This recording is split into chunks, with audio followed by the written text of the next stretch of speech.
Hi hello' নমস্কাৰ মোৰ প্ৰিয় বন্ধুসকল সকলোকে মোৰ নতুন ভিডিঅ'লৈ স্বাগতম।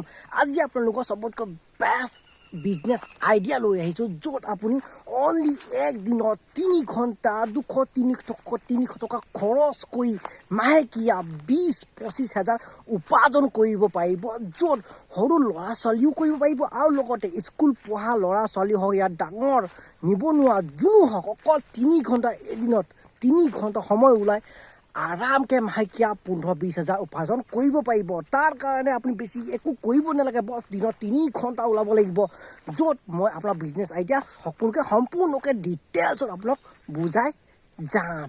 ভিডিঅ'টো আৰম্ভ কৰোঁ।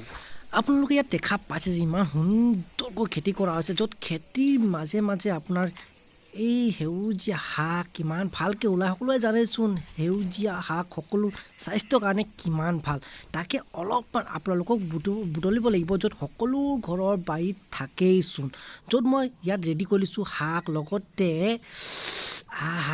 চাটনি, এইটো জলকীয়া চাটনি, বিলাহী চাটনি আৰু লগতে হালধি, আৰু তাৰপাছত লাগিব আপোনাক মিট মছলা দেই, একদম মজা মিট মছলা, লগতে বেচন আৰু তাৰ লগতে শুকান জলকীয়া ইয়ানি জ্বলাৰ কাৰণে। ইয়াত দোকানটো আৰম্ভ কৰিলোঁ, য'ত মই থৈছোঁ বহুত সুন্দৰ সুন্দৰ বস্তু।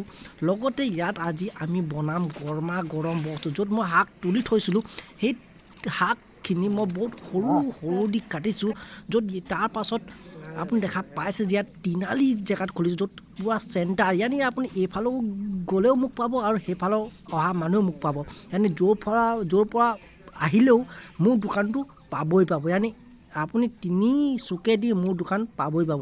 এনেকুৱা জেগাত খুলিছোঁ য'ত মানুহ অহা যোৱাত মোক দেখা পায়, য'ত মই চবতকৈ প্ৰথমে আলুটোক একদম মজাকৈ আলু চব বনাবৰ কাৰণে একদম মজাকৈ নিমখ হালধি দি জলকীয়া দি একদম মিট মছলাকেইটা মজাকৈ দি একদম তৈয়াৰ কৰি লৈছোঁ, একদম গোটাকৈ, য'ত মই আলু চব বনাই দিম আৰু ইয়াতেই।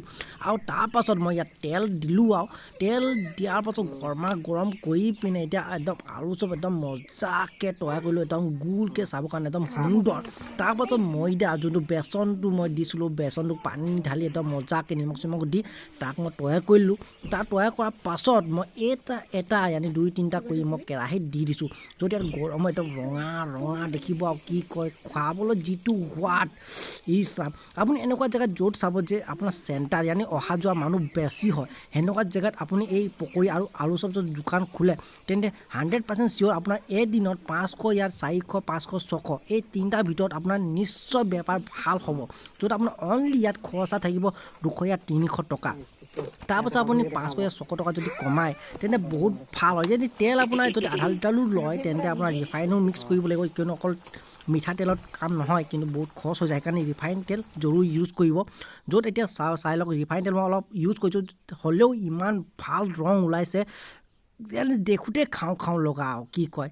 তাৰপাছত চাটনি দি যদি আপুনি ইয়াক খায়, উফ ৰাম সোৱাদেই বেলেগ আৰু কি কয়। তাৰপিছত সম্পূৰ্ণ ইয়াত ৰেডি কৰি লৈছোঁ, ৰেডি কৰাৰ পাছত আপুনি গধূলিলৈকে চাব যে মোক গোটেই সম্পূৰ্ণ শেষ।